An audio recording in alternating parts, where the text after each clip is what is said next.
Trying to approve it. Can you guys hear me now? Yes. Yep. All right, All Tyler, right, we'll have to just keep. can you hear me? Tyler, can you hear me? Can you give us an approval on give us a thumbs up on the minutes? Thank you. All right. Motion passes. We're going to move on to the second item on the agenda today, which is the Northwest Wichita Water Treatment Facility and Cloud Field final design presentation. Grant Adams, which I saw on the virtual meeting.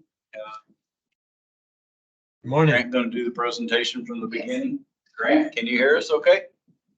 I can hear you. Hi. I Good turn it morning. over to you. Yes, thank you. So last month we received the Grant, final. are you ready to present? You can go ahead if you've got it pulled up there. That works for me. Grant, are you ready to present? Yes. We can't hear you, Oh, shoot. unfortunately. We hear you, Grant. Oh, so it sounds like only online participants can hear me. Can all of you hear Grant? We can. Okay, now I can't hear any of you. We reach back out to Tyler. Okay, thank you.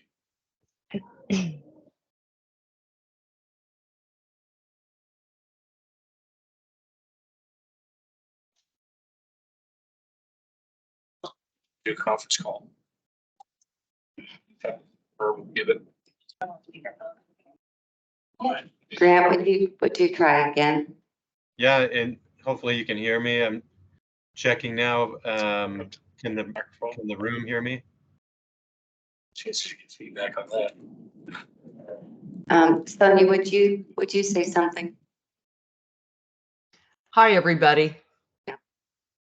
So I either have the podium microphone working and they can hear us, or we can't hear them. That's how it's been working. You just call in.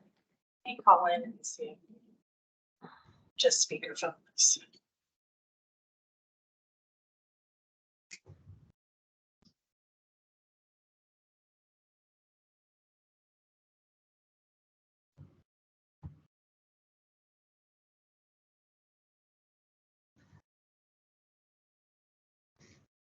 Hey, good morning. Can you guys hear us online? Turn the mute your. Whoever was speaking, I could hear them for a moment.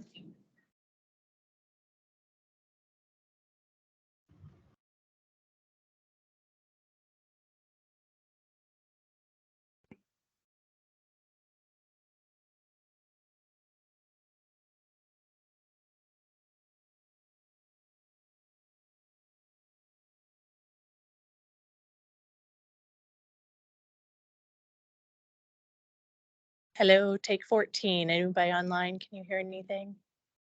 I hear you. Okay, we are going old school with a speakerphone situation in the room, and we're gonna see how this goes. I can hear you. Okay. Can you hear me? Yes. Okay.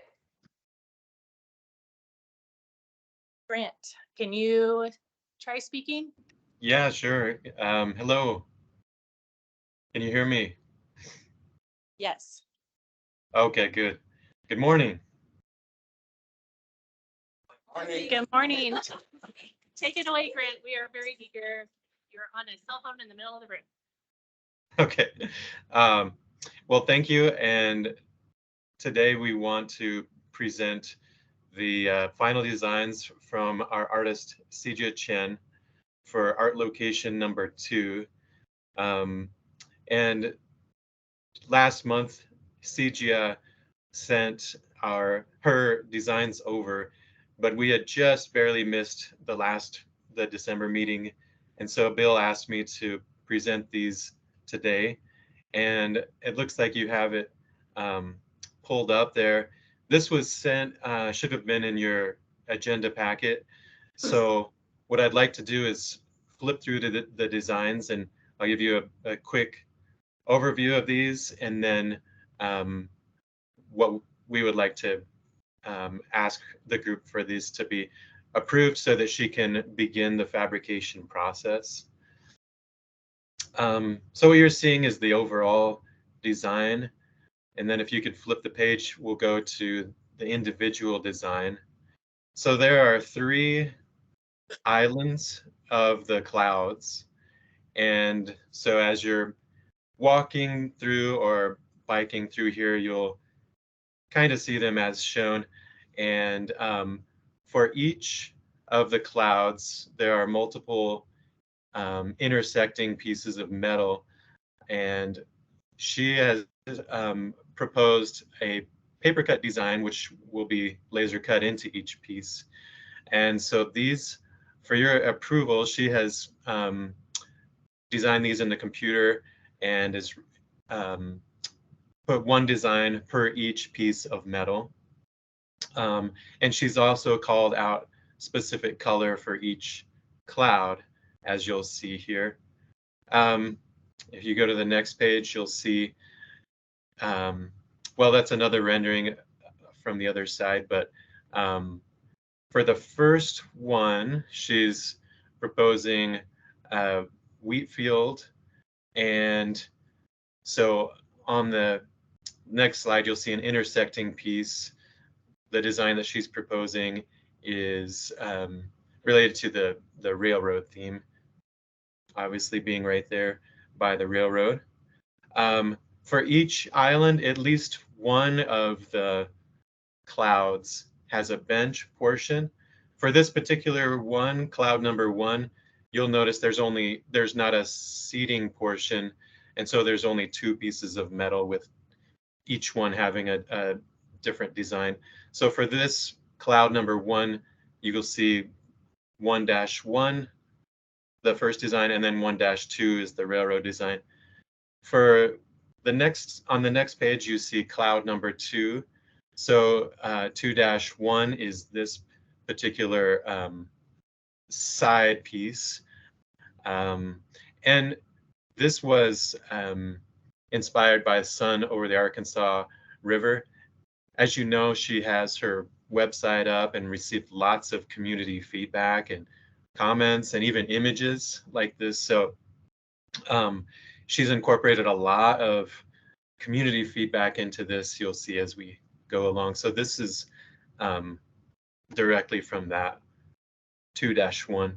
2-2, you can see the community members suggestion of some type of sunflower design, and so she's come up with this paper cut design for the intersecting piece of metal, the sunflowers. And then you'll see for 2-3 one more design, and this is an overhead view, nature inspired pattern, the wind, the weather coming through. So that's cloud number 2. That takes us through the first island of 2 clouds. Cloud number 3 is in the second island, and the second island has 3 separate clouds. So 3-1. This might have been this was a theme suggested in one of our kind of town hall meetings with community members, and there was good discussion there where CJ took notes, and so one was having these local insects, and this is the theme there. The next one shows more botanicals, which I think pairs nicely with the last one. And then the third file or the 3-3 should show the overhead.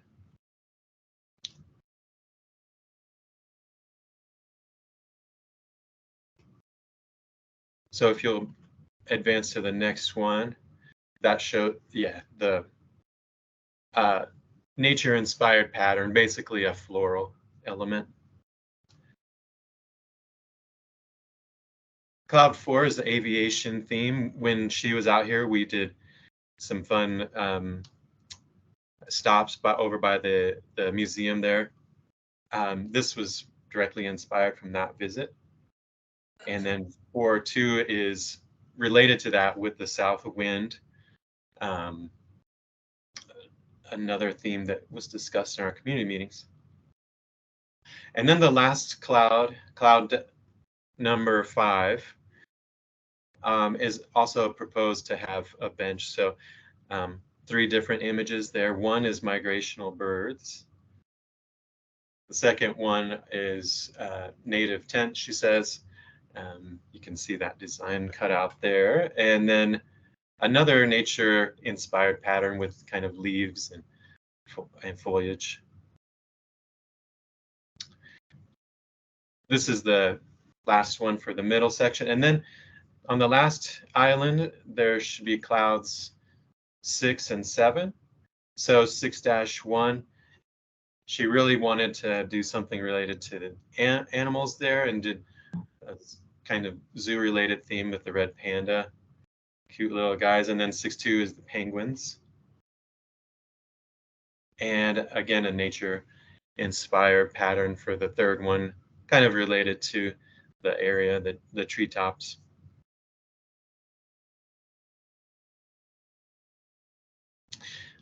The last cloud is also related to zoo and animal inspired. So we've got this theme for a cutout of a giraffe.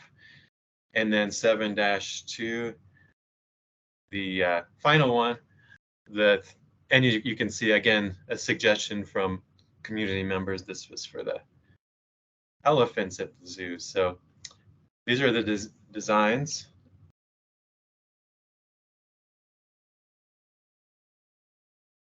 Were there any that we needed to see again, or could we ask the group for approval?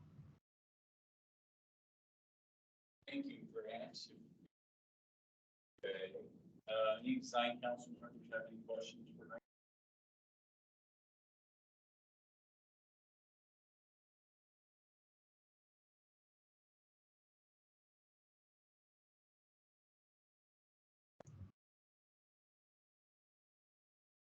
Conversation, we ready for motion?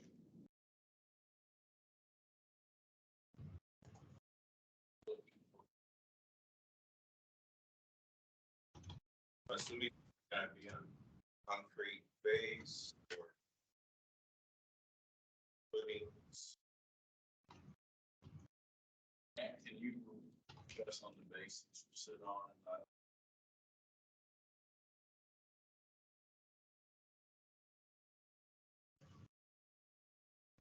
Grant, can you hear me? I can hear you, but just slightly. Sorry, it's hard to hear. Oh, that's fine. The question was, what type of base are these being set on?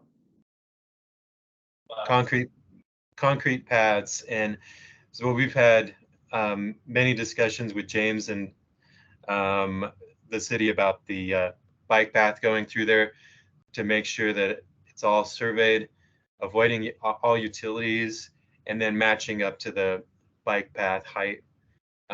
We've also had several discussions about the drainage going through there, so this won't interfere with that.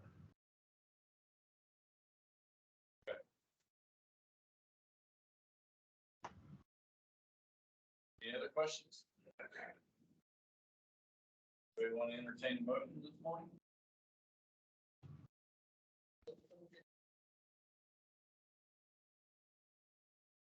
Got a motion to approve? Second. Second. Cortez has got the second. Any discussion on the motion? All those in favor say aye. Aye. Tyler, thumbs up. There you go. We're on a roll now. Okay. Thank you, Grant. Thanks so much. I'll give updates as we get fabrication started and we get closer to springtime and late spring, where we'll give you an update on the installation timing. Okay, thanks. Thanks. We'll see you. Thank you, Grant. Everyone else online, hang tight for a second. We're going to try to do some audio. All right, you're now. Can everybody hear us now in the room? Can you hear us? Yeah. Can somebody online, go ahead and talk, make sure we can hear you in the room? I'm talking now. Can you hear me? All right, one more time, please. I'm talking now. Can you hear me? Is that Are you- up there or is it down there, you think? Sonia, can you keep talking? Yes. It's been a lot of fun to dream about Clap Park, and we're looking forward to talking to you about our discovery today with Confluence. So on this rainy morning, Sandy, can you hear me okay? I can hear you. Nice. Can you hear me? Yeah, we can. This is wonderful. Hey, that We're gonna see is how long it lasts, but yeah, That's it's all really looking good. good. Keeping everybody entertained this morning on this. So I'm gonna move to item 3 on our agenda today, which is the LW Clap Park background and dog park presentation. We got Timothy Kellums with the Park Department, Sonia Gredeman. I want to make sure I go on record. So Baughman Company has been involved in this project with Confluence. I'm going to abstain from any conversation on this or any voting. I'll go ahead since we're short, Jeff, and play a chair role, but I am not part of this conversation. Much for me today. Lee, we'll let you welcome. Wonderful. Thank you for having You me. might introduce who all is online with us if you. Yeah, sure. My name is Tim Collins, here for the City of Wichita, project lead, or manager for this project. Online, we have a number of our consultants. One of them is Confluence. Hank, I saw was online. He is with Confluence, he's a landscape architect.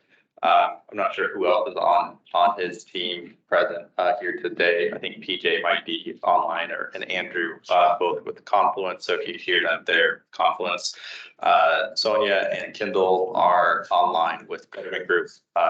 So we kind of do this presentation in kind of twos, I guess. So I'll give kind of a background on the project. We are not asking for approval or anything of the artwork or anything today, so that's not what we're asking for. I know there's kind of some discussion on exactly the role that design council plays, so we're going to present on the design of the actual park, of the playground, of the dog park and features, and we'll leave it up to you all if you want to support the design of that. I know that there's some maybe a little bit of gray area on exactly what to approve and what not to, but I'll leave that up to you to decide as an option.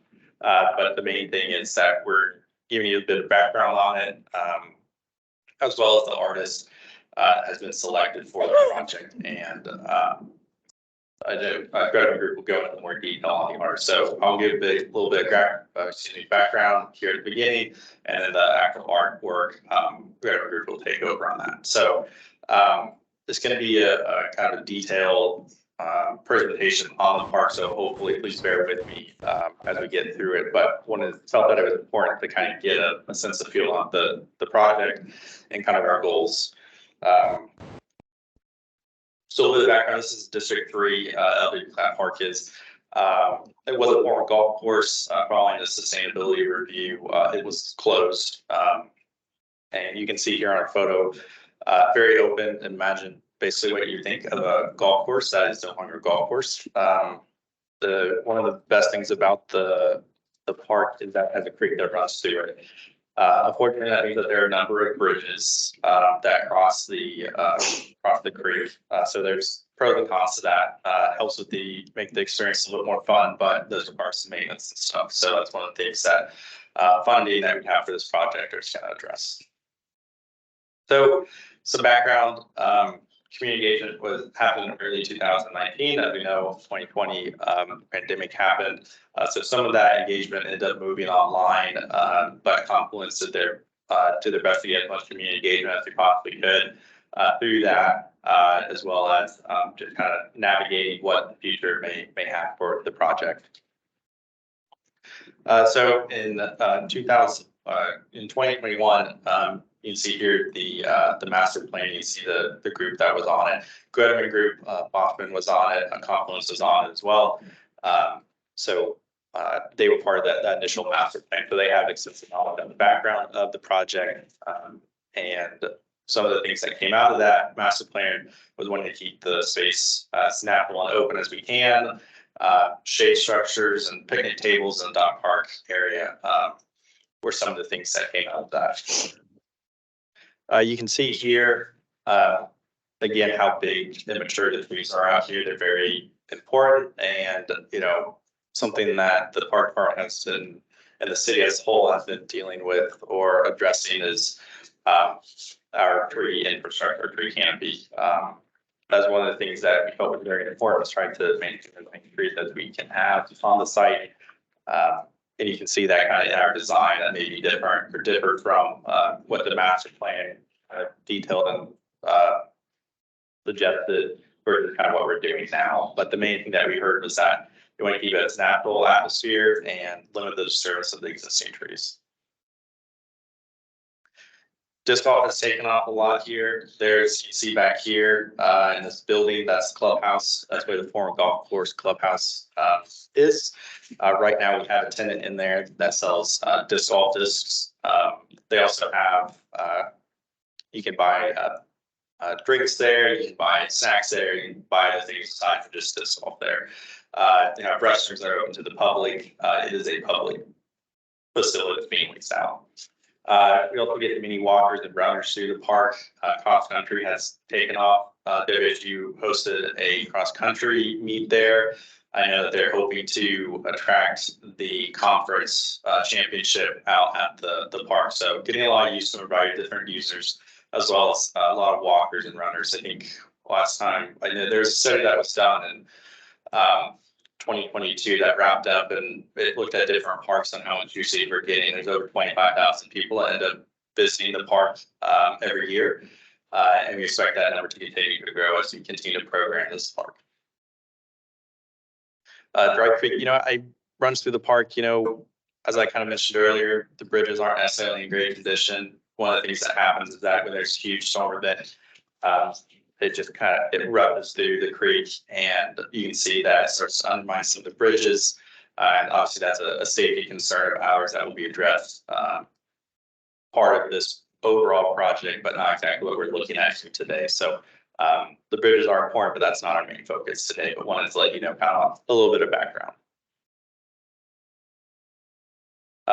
So based on feedback, phase one, we broke this down into phases. Phase one was to address the bridge in the creek and the associated trail alignment. So we have to align the trail different ways. So, you know, if we're moving a bridge or taking a bridge out, you kind of need to make sure that the bridge or the pathways go to where they need to go to. Inclusive of playground, that is something that we have found is a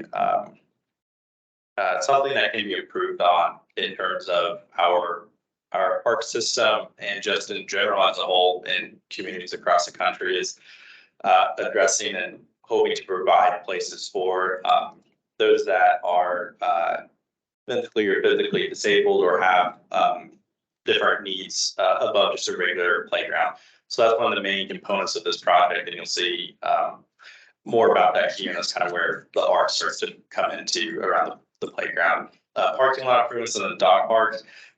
You know, we hear a lot about dog parks and wanting to get more dog parks. We do have that in the project, but we don't anticipate a huge number of users for the dog park. There are some other dog parks kind of in the general area, one of them being Harrison, which is not too far away. So we don't expect this to be our largest dog park. As I mentioned earlier, Confluence, who did the master plan, was contracted to do phase one improvements. You all also allocated art funding for this project.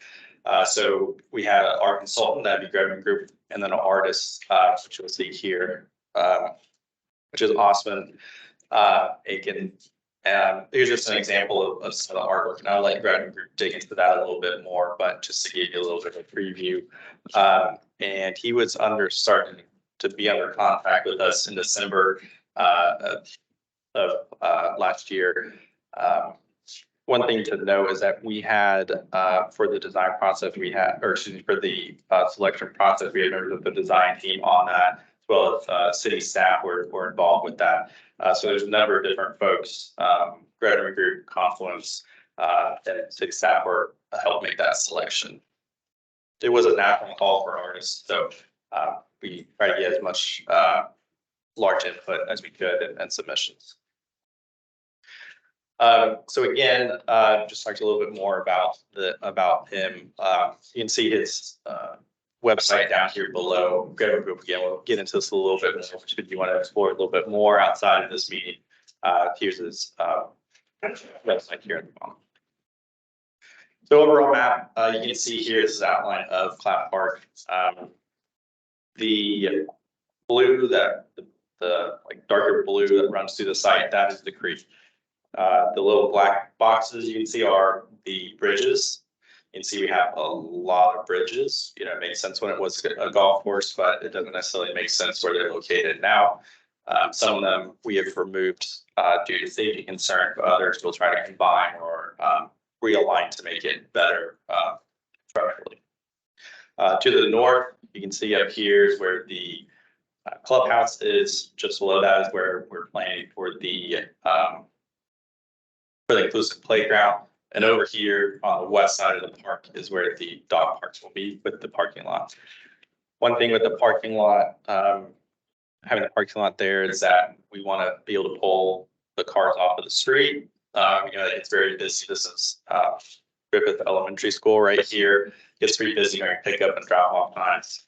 So wanting to try to help address that as much as we could. Try to help support them a little bit, but also serve the dog park as well. So again, these are kind of the major focus areas of this part of the project. We're addressing the bridges in a separate kind of part of the project, and that's part of what we're discussing today. Again, here's just a zoomed in version of the rough design. This is very early design, but figured it's a little bit easier to read this in construction documents right now to kind of give you a general idea on what the design would look like. We break it into 4 different pins because we have big dogs in one, small dogs in another, and then we need to rotate the fields off 1 year and then put them back on. And by rotating, close them off for a year to help the grass grow again. Because when you get so many dogs in there, they like to they end up tearing up the grass and stuff. So if we don't want a mud pit, we kind of have to take it off for a year. Here's some initial design from Confluence on the idea of the playground. You can see here that trying to keep with the native theme, creating berms and hills to run and play on, different types of swings that are more user friendly for kids with different ages and abilities, different climbing things that you can get up and down. One thing to know is that when we're designing this, we're trying to cover as many different kids as we can. There are children that maybe aren't physically disabled that also need to be stimulated in other ways. So we're trying to create a design that doesn't exclude kids, but has a place for every kid. You can start to see here the general concept is that there's a loop kind of around the park, getting up and down berms. One thing that was part of trying to keep kids contained as much as we can. We'll get into that here just a little bit. You can see here more detail. This was some of the initial designs that we were looking at that we went through and through iterations. You see that this changes a little bit, but kind of wanted to let you know, a little bit of background on how the design has changed over time. We did do some engagement with the local elementary kids over at Griffith and Fulton. You can see here some of the photos, trying to figure out exactly what they would like to see in the park, in the playground. We had different items that they could, different playground elements that they could cut and paste, put in different areas. One thing that we heard was wanting to get up high. So that's one of the things is that we do have a structure that we're planning to get that vertical for those kids, but also different areas for, people, everyone's different. Some people like a lot of activities. Some people need a little space to just kind of play on their own. So that's one thing that was kept in mind during this design. And we'll provide updates with the staff and the students there as we get further along. Right now, we're still going through the design, but I think once we get into a more solidified design, once we get like material, then we can go and talk to them, show them about or what the design looks like, especially when we start moving dirt out there. It'd probably be nice to go over there and show them some materials and stuff like that. We also engaged with Park Spring and Envision, local services for impaired and disabled individuals. We learned a lot during those visits. One thing that was important was making sure that the design was great for kids, but also for adults and caretakers. I think if they're the ones that are driving them over there, you want to make sure that everyone's happy and safe for a long time. Shade was a big thing, especially with parents. If it's hot and sunny out, the use there starts to go down in terms of time that they're actually at the park. So making sure that it's beneficial for caregivers and students and children is something that was taken into consideration during this design. You start to see this gets a little bit more detailed here, start moving things around through design development. Still keeping those bird features, when you get elevation, trying to get native grasses involved as well. So just kind of a flat, sterile playground, creating different pockets for trees to grow in, creating a nice environment. When you start to go out there throughout the rest of the park, you can hear the leaves blow. You can start to see different light play, coming down through the different shade throughout the park. So that's one thing that was that's greatly beneficial about this design is that you create these different elements. Every time you go to the park, you get maybe a little bit different experience. I won't go into all the details yet, since this is mostly want to just try to provide you background, but for your different events, in-ground trampoline, different age, trying to provide something for different ages, different things for kids with wheelchairs, zip line structure that is great for kids that are maybe have mobility issues to help them actually slide along because they don't really get to do that on regular zip lines and stuff. One thing I'll note back here, early on, we tried to think about where artwork would make the most sense. One of the examples is here, number 14, was how do we create a grand entrance? How do we create something that makes a statement when they come in, something that creates an iconic, an arrival, I guess you could say, into the playground, something that gets you excited every time you come in. So here's the final design rendering. You can see here the monument here with the name of the park, when you create again that identity for the park, for the playground. We don't have the art rendered in here, but our idea right now is to have it here towards the beginning, kind of where we have these retaining walls as you come into it, and we'll get more into the details kind of get further into the design with the artists. So again, as I mentioned, a little bit further design here. We're trying to get into some more details for your exact play equipment. Here's that red dot we were talking about for the artwork. Again, that can change, but that's the idea that we have in mind. I can see here a nice entry area for people to sit down. If you need a break from the playground, you can have this nice relaxation area. And also, you start to see the artwork interact with this group down here, with this area as you're coming in. You can also see it from Harry when you're driving by. At least that's the idea, is being able to see it from Harry. The other thing too is that this is our main play feature here, number 1. You have this path, ADA accessible path to get up here, having the artwork nearby. You start to like Greta get into this a little bit more, but interaction with those users at the main play experience is something that is considered.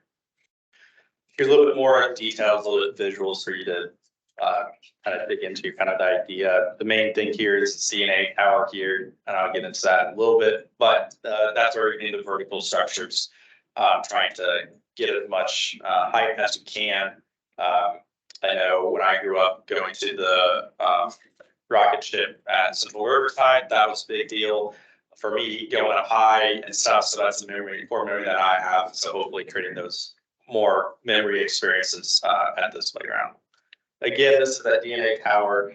We have these different structures that you can connect to that are ADA accessible. These are, once you get over to the tower, it's not wheelchair accessible.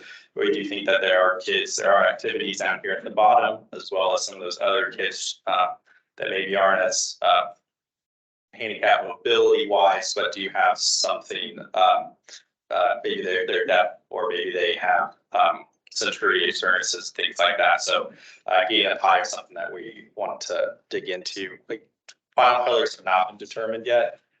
So if you could, maybe ignore the colors totally, but the general idea is that that's what this should look like.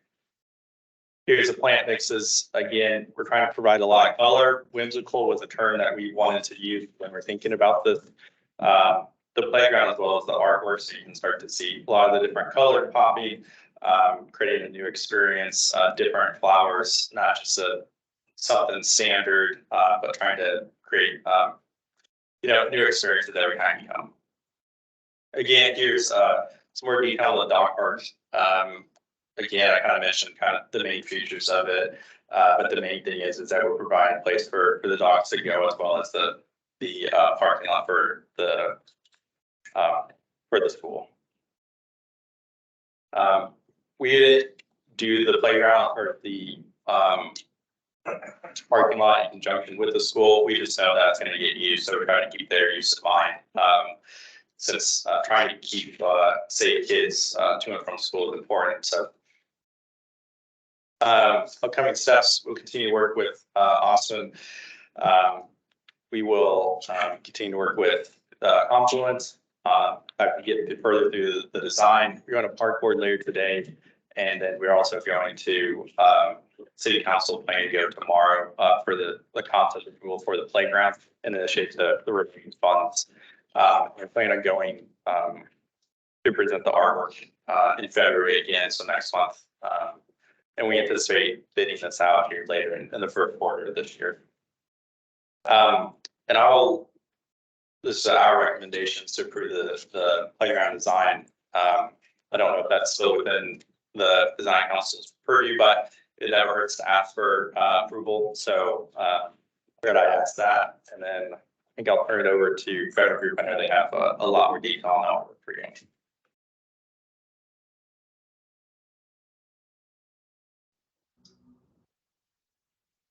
Great. Are you waiting for a motion, or would you like me to dive in? I think we're going to go ahead and let you dive in, then we'll come back with one motion at the end, son. Okay, very good. You can go ahead and expand. So I'm just going to go through this very quickly because a lot of it Tim already covered, and I apologize, some of it will be redundant. So this is the team. Next slide, please. We had Confluence and Greteman Group. And then also we worked very closely with the city as well. We created an online survey and had 981 responses, which was absolutely incredible. And it gave our team really pertinent data to design the park. I've never seen this kind of data to inform a design before. We did a Facebook Live workshop that Confluence ran and this was of course during COVID in 2020. So we had people that were showing up and asking questions about the design and contributing. And it actually worked out really well. I was surprised. And we had our city council member at the time, Clendendon, did a Facebook Live to try to encourage people to respond to the survey. We made sure that the local businesses, the schools, including WSU Tech, there's a couple of really prominent churches in the area. Of course, the hospital will use the park quite a bit. And we even reached out to Spirit Aero System because they're in pretty close proximity to the park to make sure we were engaging with what they would like to see in this park. We also had a DAB email that was really great that helped us with the engagement. And then Tim already showed you the community visioning workshop that we actually did in person with showing people examples of things, red dots, green dots. And then I think one of the most enjoyable parts of this whole project was we walked the site with the full team, really understanding the beauty of the park and what to keep and what to enhance. I think that's it for the community engagement. Then we issued what I call a visual RFQ. And I am really sold on making the RFQs visual instead of just a Word document. And I think this helps the artist tremendously. And I think that's one of the reasons why, if you could advance the slide, we were able to get so many responses. So collectively as a team, we knew that the playground was going to be our prominent feature. And I think Troy was quoted on wanting this to be one of the best playgrounds in the whole country. So we used that as our mantra throughout. And so we knew that to deliver on his vision, we needed to make the entrance really exciting, a focal point. And so instead of selecting a bunch of artists and diluting the art installation, we decided to put the entire budget into a really fantastic art piece. And so that was our strategy. Advance the slide.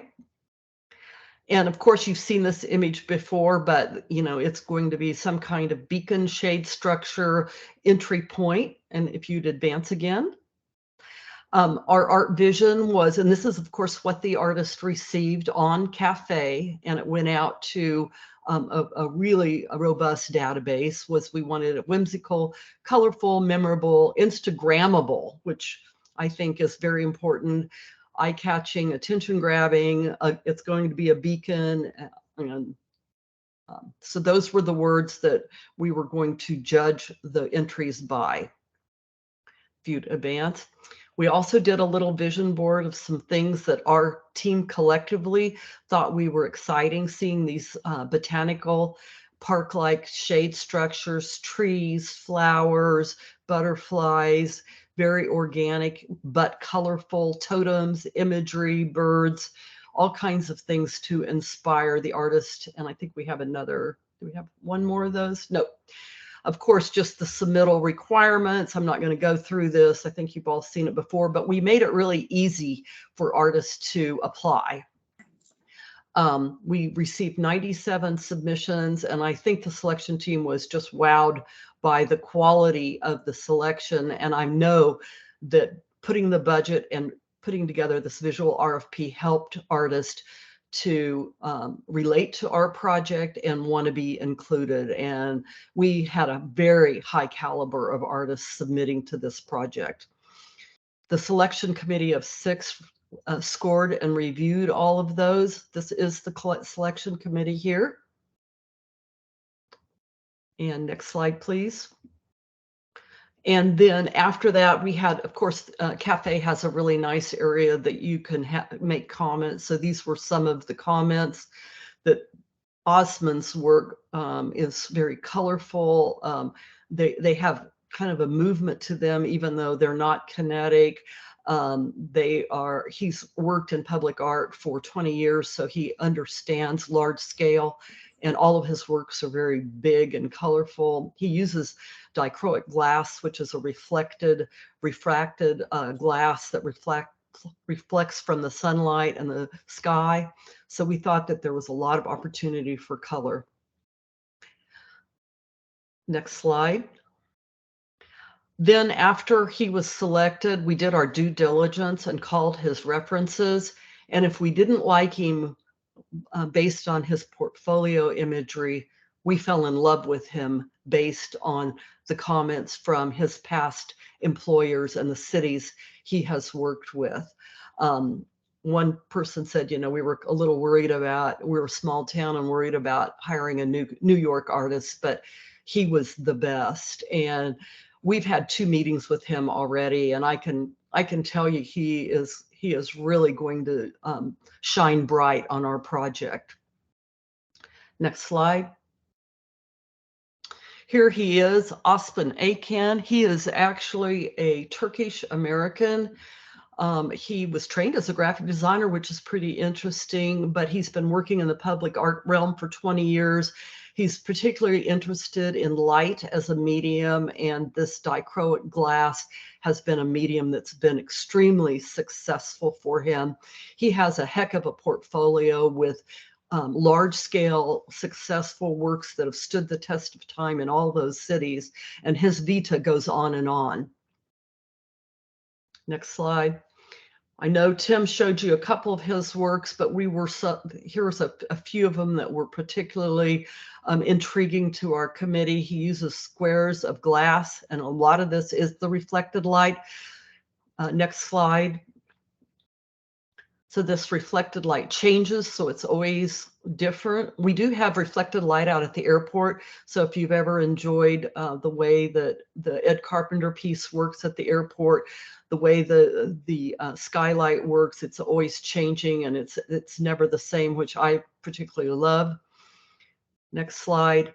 The other element of having a large scale work is the refractions that will be on the cement and on the pavement. So it's not only going to be in the sky and up high, but it'll also enliven the pavement with color. So we think that this artist is just going to have tremendous opportunity to just make that site so much fun to walk through, to interact with, and to engage within, and, you know, talk about Instagrammable. Next slide. So we will have Osman presenting, because nobody can present his work better than him, in the February Design Council. He's already made great progress, and we don't have a final design yet, but we're working towards it. And I'd entertain any questions. All right, thank you. So this morning, the Design Council has questions for Tim or Sonia. Now's your time to ask that. I think they're looking for approval of the direction they're heading with the playground and the dog park, and now they're approving the artwork still to come back into Design Council. Ellen. First I want to say that I'm so happy that your community engagement was been excellent, and the way that you thought about how to make the park inclusive is awesome. That you actually took the extra step to go to Envision and go to Heart Spring, that really matters. And you plan to have equipment that a child that's in a wheelchair can access. That's awesome. One of the questions I have is about the playground surfacing. So if you have a child in a wheelchair, you know, my question is, is the playground surfacing where they can traverse, right, and get to all these awesome, you know, elements that you have? That's one question. And also you have elements where kids can get up high. So it needs to be something where if they fall from up high, they're not going to break all kind of bones because it's concrete or something. So the playground surfacing is my first question related to the playground. Sure, yeah, I can tackle that. I'll have confidence if they want to chime in. They have something else they'd like to add, but the playground surfacing is ADA accessible, so you can't get a wheelchair across it. And that's one thing that we're, as a city, working on, trying to make sure that all of our playgrounds are as accessible as they can be. This one will be no different, being accessible. We do have a concrete pathway for those to get up to kind of on top of the berm, which is great. You know, try to make sure that it is that, you know, it will be accessible for them to get up high and stuff and interact with the equipment. But the playground surfacing will be ADA accessible, and it will meet, there's a number of different safety requirements, and they will meet all those safety requirements. Okay. Wonderful. My only question about the public art element, again, the community engagement is awesome. That is wonderful that you went through the steps to have a survey and go to the school and talk to the businesses there. Colvin has a whole wide world of that school. I mean, it's a huge English language learner school. And I think that what's been thought through is something that no matter where your country of birth, you can relate. The only thing I will say is, with the idea of using dichroic glass, I'm sure you'll think through how that's going to play onto that concrete. If you're going to put it at the entrance there, how it's going to play across the concrete, and whether or not it's something that can, you know, affect as much of that path as possible. You know, so it affects the way that you enter the park. That's the only thing I would say. Whether that means you need something on both sides or whatever, but that's only feedback from that. Ella, I think you're going to like the direction that we're going with this because we're going to have a fairly large scale piece that I think the thing about dichroic glass is it's only as good as the light that day. So we're also going to combine it with colored glass within the piece so that if it is a gray day, which we don't have a lot in Wichita, but a few, there'll still be color in the piece. But if there is a lot of light, that's where we'll get the refraction on the ground. So I think we'll have it all. That's wonderful. Only last one thing I just thought of, lighting in the park. Have you started to think about that yet? How the park will be lit so people feel comfortable and safe? Yeah, great question. We typically don't light playgrounds. There will be one great thing about this location that we do have the clubhouse nearby. It does have lights, so people can use that, but we generally don't encourage. I mean, the playgrounds stay open until different ones from dawn till dusk or until midnight, but a lot of times we don't encourage the playground at night just because of different obstacles and things like that. You know, you can easily run into a playground equipment, you know, at night if you're not looking out. So we didn't really want to encourage light there. One other thing is that we've heard that I went to DAB District 3 last week, and one person made a comment about how nice it is to not have light in the park because you can't really, with all the lights surrounding it, you don't have very many locations in the city that you can go out and it'd be pretty dark out and be able to look at stars and things like that. So hopefully that answers your question. Yes. I think it's a balance to that. Because when you're investing in something this amazing, you also want to make sure you can see if anything's going on, you know? So there's a balance to how much light. I don't know about no light. That's a little bit, that might be a little bit too far. So I don't know there should be not so much light where you're going to go out there and, you know, but not none. I don't know about none. Yeah, I think we can look into it and see how things progress. If we do need light, I'll let Troy make a comment. It looks like he's planning on that. Welcome, Troy. Hello, Troy Allen, Director of Parks and Recreation, to my esteemed friend, artist. So our playgrounds are not built or designed to be used at nighttime.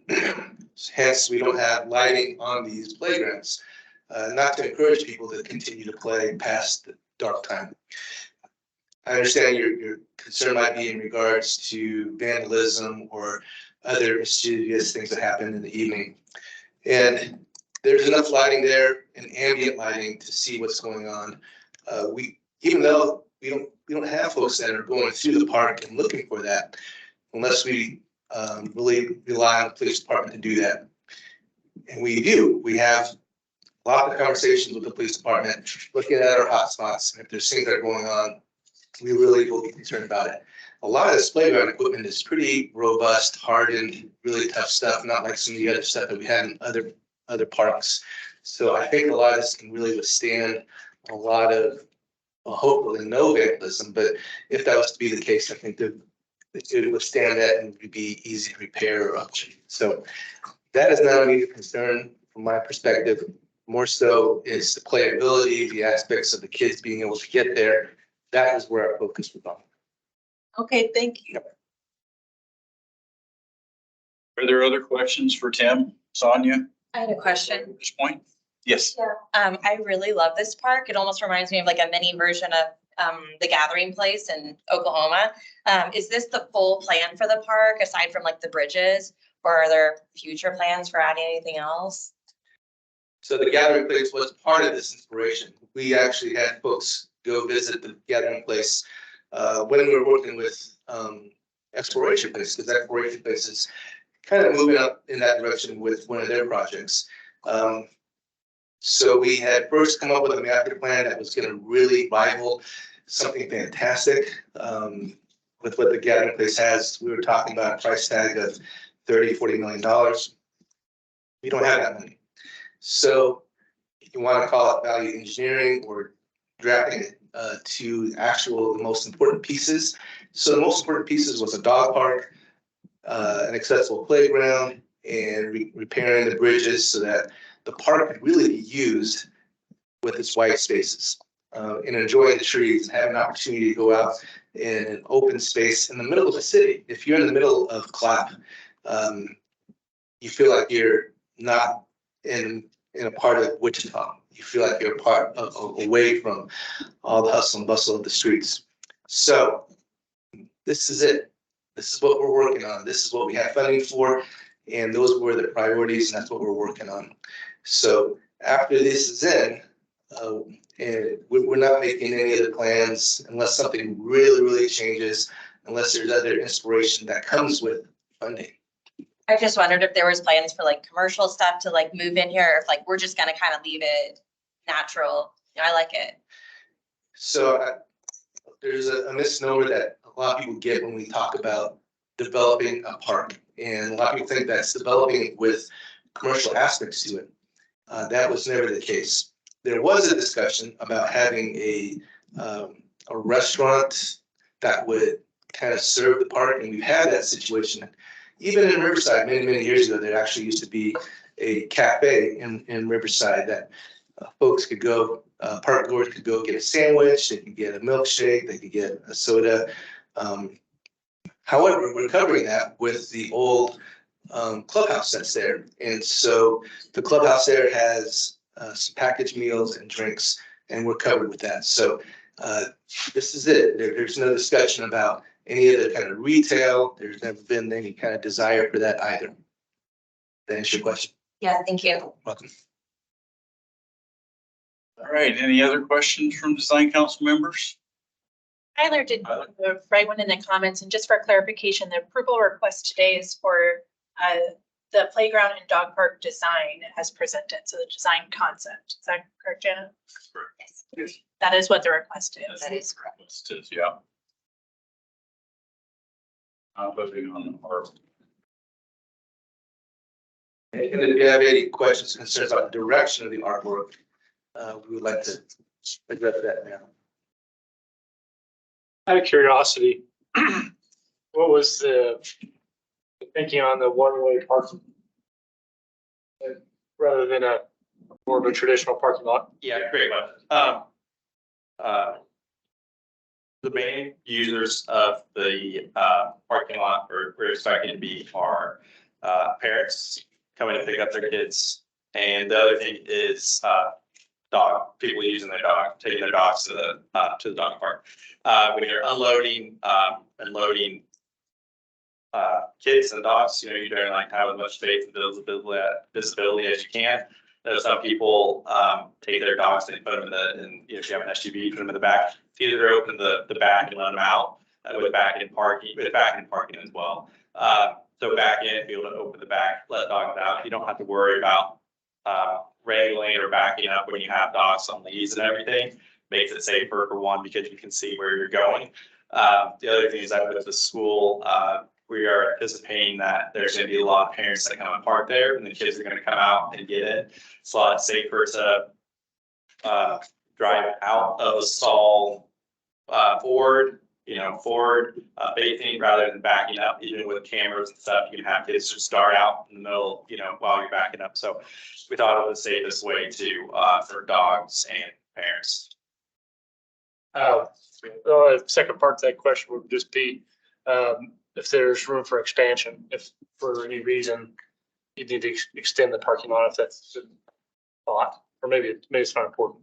I don't think that we are anticipating the need to expand. They are working on Mount Vernon, making that a safer location for pickup and drop offs. That being kind of the streets and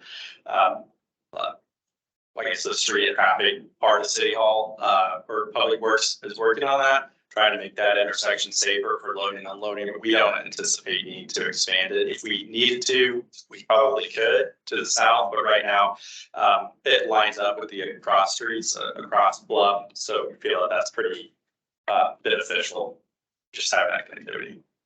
Thanks. So over at McAdams, over by the baseball fields, we have back-in parking there, and it's been fantastic. So They're unloading all their baseball gear on the back of the SUV or the back of the truck.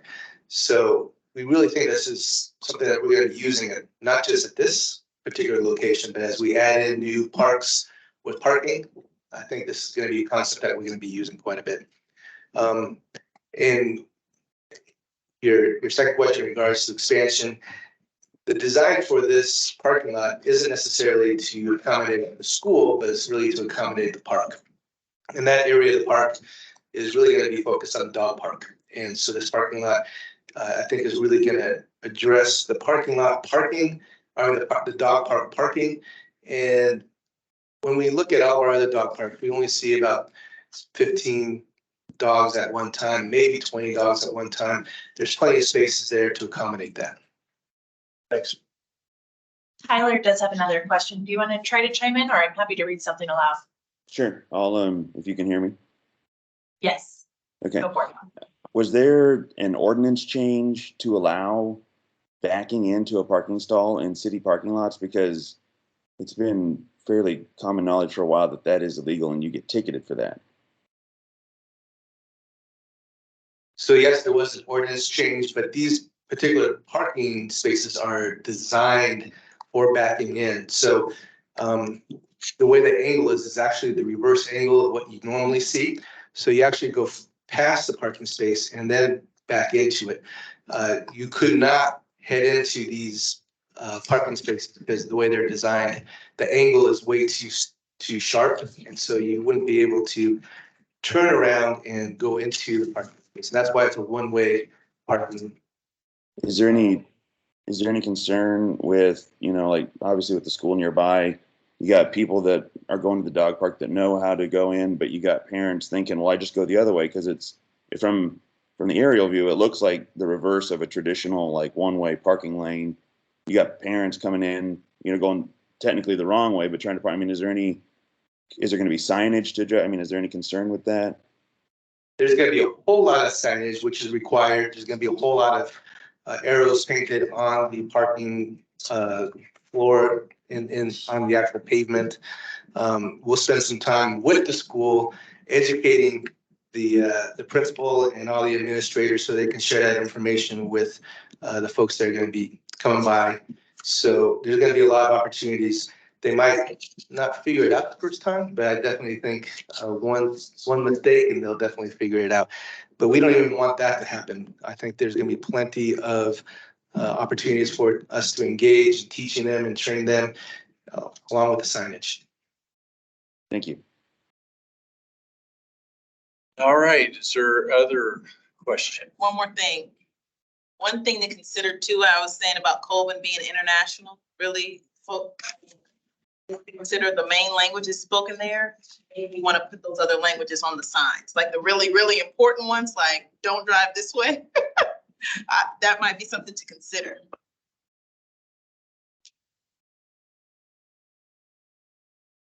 So much more of our signage is becoming bilingual, but also we can consider other languages as well. But as we're moving forward in our facilities, in our new parks, we're finding more and more opportunities to use bilingual signage. All right, design council, we motion. Make the motion to Present. I'll pick it back. A second, any conversation on the motion? I'm abstaining from this. All those in favor say aye. Aye. All those opposed? Tyler, we get a thumbs up from you? Yeah, we did. All right. Perfect. Thank you. And I will tell everybody, now that that's over with, this back-end parking is happening, not just here, not just in the park. It's happening. Traffic standpoint, coast to coast, and it's becoming a popular way for people to park. So I've got several developers that are wanting to do that on their neighborhood pools. Happening a lot. When I left Austin, every single project was moving forward with back-end parking. It makes it so much easier after you leave. If you have a camera in the back of your vehicle, you can't see peripherally. And so that's why it's really kind of a safety way of pulling out, and you can actually look left and right as you're leaving. So it's a lot safer. A lot of folks have really kind of researched it, and it's really a new way of setting up parking lots. And lastly, I probably could have shared this before, but this is a really great project. This is something that's really going to make a huge difference. And even though we had a great idea of a $30–40 million improvement, this is going to have the playground and the dog park is going to have a huge impact. And just this space already has been a great asset for that neighborhood. People are really using this park. And so we're really excited about expanding the use. The All Abilities Playground is going to be awesome. And we've had a lot of folks giving us feedback. As a team, we worked really, really hard on this project. And hopefully we'll have ribbon cutting sometime at the end of the summer. And we would like you guys to come. And we'll probably talk to you guys more about it. Thank you. All right, moving on to the agenda. Thank you, Sonia, for your part in that last one. So the fourth item on the agenda, as may arise. I think Jana's got a couple opportunities to present to us on as may arise. Yeah, we felt it was important to keep you guys updated on all of the artist selection processes that are ongoing. We have 2 open RFQs, one for Brewer Community Center. It is in process. The lead artist finalists have been selected. They have interviewed local artists to make selections for the artist team, and they are currently putting together their design proposals, which will be due February 2nd. Those notification of awards of a single award for an artist team will be February 16th. Correct, Ella? I think so. February 16th. And so those design proposals will be coming to you to Design Council late spring, March, April. You can look forward to seeing those. We also had the Country Acres Dog Park RFQ that was issued late December. Those submissions are due January 17th. And design concept should come to Design Council in March. We also have the RFP for Conservation Assessment Maintenance Services that was issued late December as well. I believe those submissions are due around the 3rd week of January. So we will keep you updated on that selection process as well. And just for an update on how that project works, our art conservator, we have Deborah Rodriguez with Past Matters, who's been our conservator for 5 years. Her contract is up for renewal, and we have to open it up for a new bid process in full. So we're entertaining any options with that, but we're just up for renewal time with the conservator. And then I'll take the next item. Just wanted to keep Design Council abreast of Commerce Streets, the Commerce Area Improvement Projects, and some updates on that. The project did go to City Council for approval last week to start the project, to initiate the funds, and to do a final approval of the art concepts.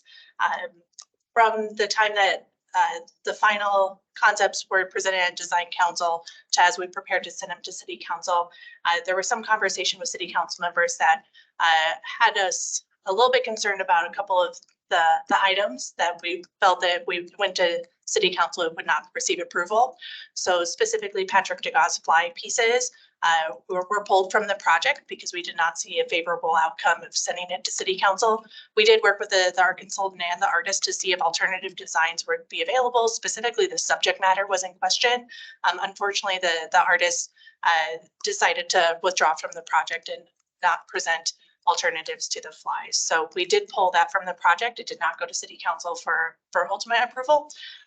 With the funding that now became available on that project, with the removal of the flies, was conversations with Megan Miller and John Harrison. His name escapes me at the moment, to perhaps add additional components of their sculptural elements, which are the utility items, the parking meters and utility boxes with the ephemera attached to it, to perhaps add a couple more of those to the project. So those are definitely still in the works, but we did present that to City Council of the 3 art pieces being Kit Williams, kind of pinnacle or a gateway design project, the benches, the cloud benches, and then the utility ephemera pieces that Design Council had received. So that's an update on that project. It has been initiated, or the funding has been initiated, so those projects are moving forward. But it's a little bit different than what was presented to the Design Council. So I guess I'm just going to remind Design Council on that. This, yes, my opinion. What we do is make recommendations to City Council. So I can go back over time. There are other times where City Council has not agreed with what Design Council, the airport had some items like that. So happens occasionally. Lindsay, I think, did a great job of getting in front of it and trying to resolve it before it was on council and became a bigger issue. But just like when we make recommendations on the budget, we're making recommendations on the aesthetic elements, and they have final. We do have one more item that didn't make it on the agenda, but just as may arise. Greg Allison's seat is now available as he stepped back as he's now enjoying retirement. So we do have a vacancy of an engineer. Mayor-elect Wu, she swears in tonight, so a couple more hours. Mayor-elect is aware of a vacancy and will be making an appointment hopefully before the next meeting.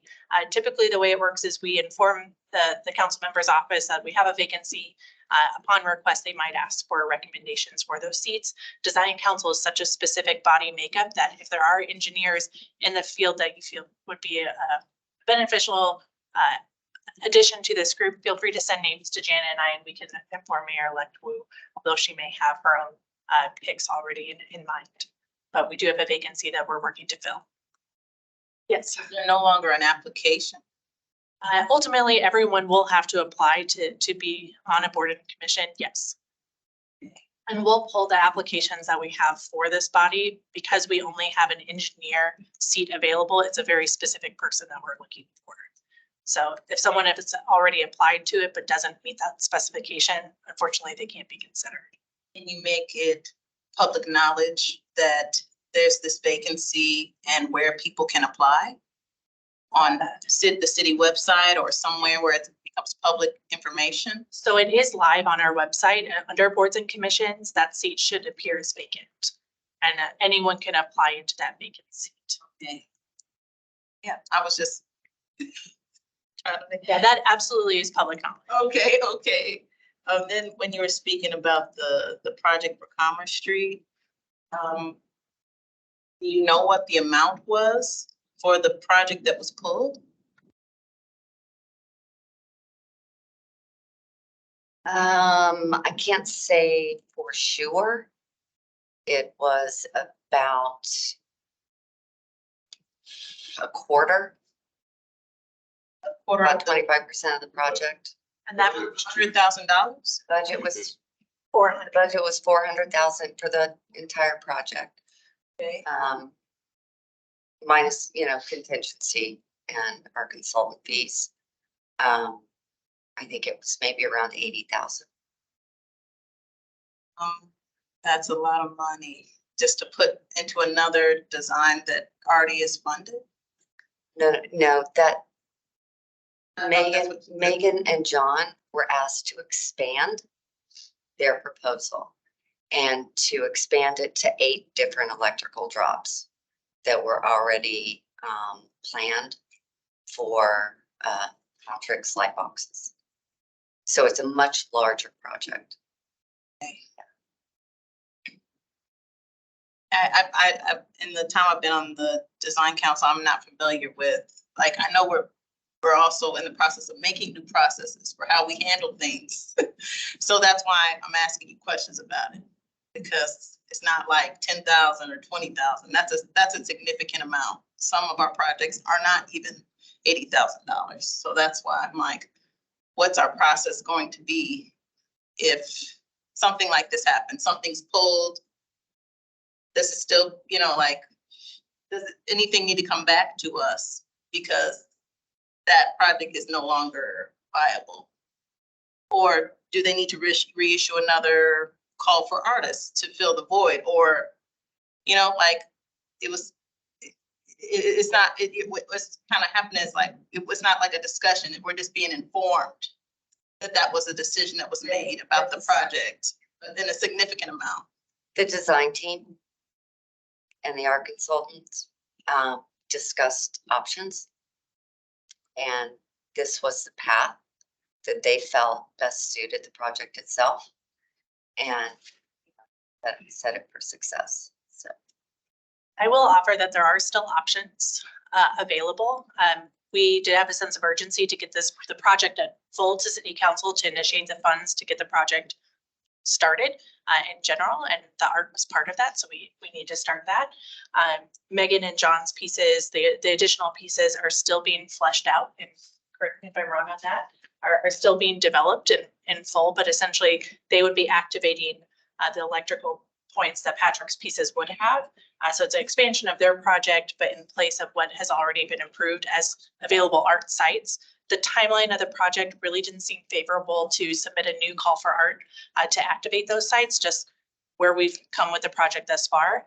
If for whatever reason, the budget is not able to be exhausted, or which is never a problem in a project typically, but if for some reason Megan and John's additional components do not seem viable, that additional funding we would say would go back into the overall project budget for artistic components if they presented themselves, and or go back into design council's kind of art pot, if you will.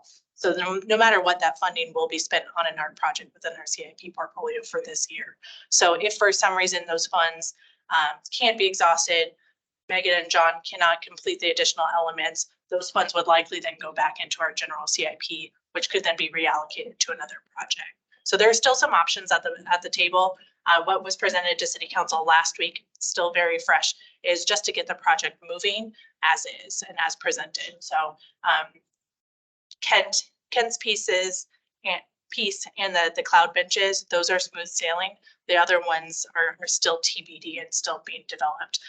As we know more on that project, we will definitely keep this body involved and provide updates. And if it seems prudent to request approval process, we'll definitely do that as well. But the designs that they presented are equivalent of what we believe they are doing on the additional site. So we don't think it's so out of scope on what they've presented to design council thus far. If we believe that it's going to have a grand change, absolutely we'll be bringing it back. Yeah, I'll help a little bit, I think. And I'm guessing here, but this thing had a beginning of 2025 deadline on it that they want us, the commerce completed by then for the basketball tournament. So I know engineering this, doing this is like we have to start now or we're going to miss our deadline. I do feel comfortable, and we have the right as design council to ask it to come back. I don't know that I would do that yet. I feel comfortable that Lindsay and Jana are going to keep us updated on the hazmat rise. And if it looks like this thing is not going to work out satisfactory, they'll bring it back as an agenda item.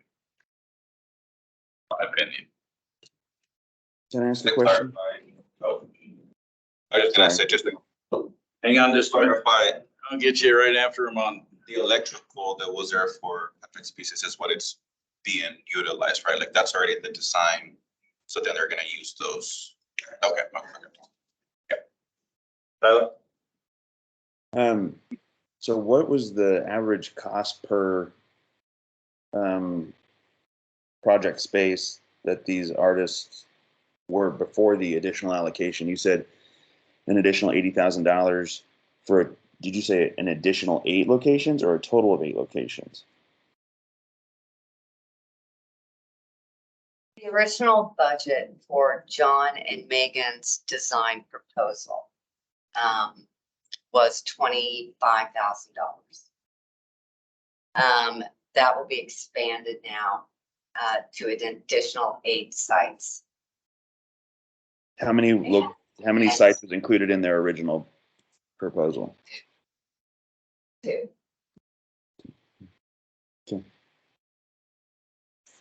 Okay. Thank you. And that entire 80,000 may or may not be allocated to John and Megan's new design proposal. We'll have to see, they'll submit a budget and we'll go from there. And I Doesn't think part of go- what was left was only about 60K. I mean, some of that was used in the preliminary art phase of it. So I think there's only about 60K left from the flies from what I remember the discussion being. Thank you, Sean. Sorry you were on. I forgot you were on, Sean. I'll let you cover that timing. And sorry, Tyler, just to confirm, it'll be 8 pieces total for Harrison and Miller. Previously, they were just at 2, so it won't be 10 pieces. They previously were contracted to do 2 pieces. This is now an expansion opportunity to do 8 total pieces, so 6 new ones.